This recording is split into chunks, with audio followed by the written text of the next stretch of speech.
കേരളം ഉറ്റുനോക്കുന്ന ആ നിർണായകമായ രാഷ്ട്രീയ പ്രവചനം ഇപ്പോൾ പുറത്തു വന്നിരിക്കുകയാണ്. വരാനിരിക്കുന്ന നിയമസഭാ തെരഞ്ഞെടുപ്പിൽ കേരളത്തിന്റെ ഹൃദയഭൂമിയായ മധ്യകേരളം ആർക്കൊപ്പം നിൽക്കുമെന്ന ചോദ്യത്തിന് കൃത്യമായ സൂചനകൾ നൽകിക്കൊണ്ട് ടീം PSRന്റെ ഏറ്റവും പുതിയ സർവേ റിപ്പോർട്ട് പുറത്തു വന്നിട്ടുണ്ട്. തൃശൂർ മുതൽ ഇടുക്കി വരെയുള്ള ജില്ലകളിൽ രാഷ്ട്രീയ കാറ്റ് എങ്ങോട്ടാണ് വീശുന്നത് എന്ന് പരിശോധിക്കുമ്പോൾ ഭരണപക്ഷമായ LDFനെ സംബന്ധിച്ച് അത്ര ശുഭകരമായ വാർത്തകളല്ല പുറത്തുവരുന്നത്. സ്ഥാനാർത്ഥി നിർണയം പൂർത്തിയായ ശേഷം മാർച്ച് 15 മുതൽ 22 വരെയുള്ള കാലയളവിൽ നടത്തിയ ഈ സർവേയിൽ UDF വലിയ മുന്നേറ്റം കാഴ്ചവെക്കുമെന്നാണ് പറയുന്നത്. ടീം PSR പുറത്തുവിട്ട പുതിയ സർവേ റിപ്പോർട്ടുകൾ പ്രകാരം മധ്യകേരളത്തിൽ UDFന് അനുകൂലമായ വലിയ മുന്നേറ്റമാണ് പ്രവചിക്കപ്പെടുന്നത്. തൃശൂർ, എറണാകുളം, ഇടുക്കി, കോട്ടയം ജില്ലകളിലെ നിയമസഭാ മണ്ഡലങ്ങളിൽ നടത്തിയ പഠനമനുസരിച്ച് കഴിഞ്ഞ തവണ LDF കോട്ടകളായിരുന്ന പലയിടങ്ങളിലും ഇക്കുറി അട്ടിമറി സാധ്യതകളാണ് സർവേയിലൂടെ പ്രവചിക്കപ്പെടുന്നത്. ഭരണവിരുദ്ധ വികാരവും പ്രാദേശികമായ രാഷ്ട്രീയ മാറ്റങ്ങളും UDFന് ഗുണകരമാകുമെന്നാണ് സർവേ ഫലങ്ങൾ സൂചിപ്പിക്കുന്നത്. തൃശൂർ ജില്ലയിലെ രാഷ്ട്രീയ ചിത്രം പരിശോധിച്ചുകൊണ്ട് നമുക്ക് തുടങ്ങാം. കഴിഞ്ഞ തവണ LDF തൂത്തുവാരിയ തൃശൂരിൽ ഇക്കുറി വലിയ അട്ടിമറികൾക്കാണ് സാധ്യത കാണുന്നത്. തൃശൂർ ജില്ലയിൽ കഴിഞ്ഞ തവണ UDFന് ആകെ ഒരു സീറ്റ് മാത്രമാണ് ലഭിച്ചിരുന്നതെങ്കിൽ ഇത്തവണ ചിത്രം മാറി മറിയുമെന്നാണ് സർവേ പറയുന്നത്. LDFന്റെ ഉറച്ച കോട്ടയായ ചേലക്കരയിൽ UR പ്രദീപ് 45% വോട്ട് നേടി വിജയമുറപ്പിക്കുമെന്ന് സർവേ പറയുന്നു. കുന്നംകുളത്തും LDF ആധിപത്യം തുടരുമെങ്കിലും ഗുരുവായൂരിൽ അട്ടിമറി പ്രവചിക്കുന്നു. മുസ്ലിം ലീഗ് സ്ഥാനാർത്ഥി CH റഷീദ് 39% വോട്ട് നേടി സിറ്റിംഗ് MLA NK അക്ബറിനെ മറികടക്കാൻ സാധ്യതയുണ്ടെന്നാണ് കണക്കുകൾ. മണലൂരിൽ CN പ്രതാപനും C രവീന്ദ്രനാഥും തമ്മിൽ 40% വോട്ടുകളുമായി ഇഞ്ചോടിഞ്ച് പോരാട്ടമാണ് സർവേ പ്രവചിക്കുന്നത്. തൃശൂർ മണ്ഡലത്തിൽ പത്മജ വേണുഗോപാലിന്റെ സാന്നിധ്യം BJPക്ക് 27% വോട്ട് നേടിക്കൊടുക്കുമെങ്കിലും UDF സ്ഥാനാർത്ഥി രാജൻ G പല്ലൻ വിജയിക്കുമെന്നാണ് റിപ്പോർട്ട്. ഇരിങ്ങാലക്കുട, പുതുക്കാട്, ചാലക്കുടി തുടങ്ങിയിടങ്ങളിലും UDF നേരിയ മുന്നേറ്റം കാഴ്ചവെക്കുമെന്നും സർവേ പറയുന്നുണ്ട്. എറണാകുളം ജില്ലയിൽ UDFന്റെ സമ്പൂർണ്ണ ആധിപത്യത്തിനുള്ള സാധ്യതയാണ് സർവേ തുറന്നിടുന്നത്. കഴിഞ്ഞ തവണ LDF പിടിച്ചെടുത്ത പല മണ്ഡലങ്ങളും തിരിച്ചുപിടിക്കാൻ UDFന് സാധിച്ചേക്കും.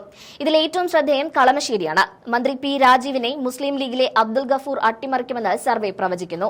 VD സതീശൻ പറവൂർ മണ്ഡലത്തിൽ 11% വോട്ടിന്റെ വലിയ വ്യത്യാസത്തിൽ വിജയമുറപ്പിക്കും. വൈപ്പിനിൽ MB ഷൈനിയും ടോണി ചമ്മണിയും തമ്മിൽ കടുത്ത പോരാട്ടമാണ് നടക്കുക എന്നും സർവേ അഭിപ്രായപ്പെടുന്നുണ്ട്. കൊച്ചിയിൽ മുഹമ്മദ് ഷിയാസിനും തൃപ്പൂണിത്തുറയിൽ ദീപക് ജോയ്ക്കും നേരിയ മുൻതൂക്കം സർവേ പ്രവചിക്കുന്നുണ്ട്.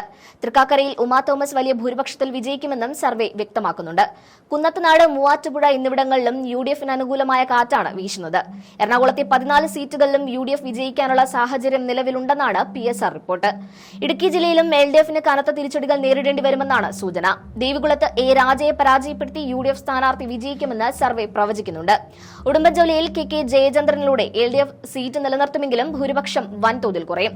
തൊടുപുഴയിൽ PJ ജോസഫിന്റെ പിൻഗാമിയായി അബു ജോൺ ജോസഫ് വൻ ഭൂരിപക്ഷത്തിൽ ജയിക്കുമെന്ന് കണക്കുകൾ പറയുന്നു. മന്ത്രി റോഷി അഗസ്റ്റിന്റെ മണ്ഡലമായ ഇടുക്കിയിൽ ഇക്കുറി ശക്തമായ പോരാട്ടമാണ്. പീരുമേട് മണ്ഡലത്തിൽ UDFന്റെ C തോമസ് വിജയിക്കാൻ സാധ്യതയുണ്ടെന്നും സർവേ വിലയിരുത്തുന്നു. കോട്ടയം ജില്ലയിൽ കേരള കോൺഗ്രസ് LDFനൊപ്പം ചേർന്നതിനു ശേഷമുള്ള കരുത്ത് പരീക്ഷിക്കപ്പെടുന്ന തെരഞ്ഞെടുപ്പായിരിക്കും ഇത്. എന്നാൽ പാലാ മണ്ഡലത്തിൽ ജോസ് കെ മാണിക്ക് തിരിച്ചടി ഉണ്ടാകുമെന്ന് സർവേ സൂചിപ്പിക്കുന്നു. മാണി സി കാപ്പൻ 36% വോട്ട് നേടി വിജയിക്കുമ്പോൾ ജോസ് കെ മാണി 2ാം സ്ഥാനത്തേക്ക് തള്ളപ്പെട്ടേക്കാമെന്നാണ് സർവേ ഫലങ്ങൾ സൂചിപ്പിക്കുന്നത്. കടുത്തുരുത്തിയിൽ മോൻസ് ജോസഫ് വിജയം ആവർത്തിക്കും. വൈക്കത്ത് സിറ്റിംഗ് MLAക്ക് നേരിയ ഭൂരിപക്ഷമുണ്ടെങ്കിലും പോരാട്ടം കടുത്തതായിരിക്കുമെന്നാണ് സർവേ അഭിപ്രായപ്പെടുന്നത്. കോട്ടയത്ത് തിരുവഞ്ചൂർ രാധാകൃഷ്ണനും പുതുപ്പള്ളിയിൽ ചാണ്ടിയുമ്മനും വൻ ഭൂരിപക്ഷത്തിൽ വിജയിക്കുമെന്ന് റിപ്പോർട്ട് പറയുന്നു. ചങ്ങനാശ്ശേരി, കാഞ്ഞിരപ്പള്ളി, പൂഞ്ഞാർ എന്നീ LDF മണ്ഡലങ്ങളിൽ UDF അട്ടിമറി വിജയം നേടാനുള്ള സാധ്യതയും സർവേ ചൂണ്ടിക്കാണിക്കുന്നുണ്ട്. പൂഞ്ഞാറിൽ PC ജോർജിന്റെ സാന്നിധ്യം പോരാട്ടത്തെ ത്രികോണമാക്കുമെങ്കിലും UDF സ്ഥാനാർത്ഥി 1% വോട്ടിന്റെ വ്യത്യാസത്തിൽ പോലും മുന്നിലെത്തിയേക്കുമെന്നും പ്രവചനമുണ്ട്. ചുരുക്കത്തിൽ മധ്യകേരളത്തിലെ 4 ജില്ലകളിലും UDF തരംഗം ആഞ്ഞടിക്കുമെന്നാണ് PSR സർവേ ഫലങ്ങൾ നൽകുന്ന സൂചന. ന്യൂനപക്ഷ വോട്ടുകളുടെ ഏകീകരണവും ഭരണവിരുദ്ധ വികാരവുമാണ് UDFന് തുണയാകുക എന്നാണ് വിലയിരുത്തപ്പെടുന്നത്. BJP തൃശൂരിലും തൃപ്പൂണിത്തുറയിലും പൂഞ്ഞാറിലും ഗണ്യമായ വോട്ട് പിടിക്കുമെങ്കിലും മണ്ഡലങ്ങൾ പിടിച്ചെടുക്കാനുള്ള കരുത്ത് അവർക്കുണ്ടാകില്ലെന്നും സർവേ വ്യക്തമാക്കുന്നു.